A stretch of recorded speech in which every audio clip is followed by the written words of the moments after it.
এবার কালীগঞ্জ বিধানসভার উপনির্বাচনের শেষ প্রচারেই কিন্তু বাম কংগ্রেস জোটে যোগদান করলো শাসক দল তৃণমূল ছেড়ে। আপনারা দেখতে পাচ্ছেন বাম সমর্থিত কংগ্রেসের জোট প্রার্থী একেবারে কাবিল উদ্দিন শেখ। কালীগঞ্জ বিধানসভার উপনির্বাচন 19 তারিখ, তার আগেই শাসক দলের বড় ভাঙন।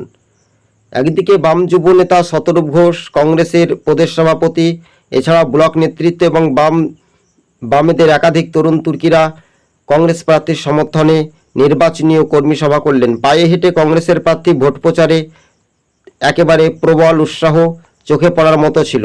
তবে এবার কালীগঞ্জ উপনির্বাচনে বাম কংগ্রেস জোট প্রার্থীর জয় কিন্তু একেবারে ভোটাররা দেখতে পাচ্ছে। তবে ভোটাররা আদতেই কি ভোট দিতে পারবে পশ্চিমবঙ্গের মাটিতে দাঁড়িয়ে?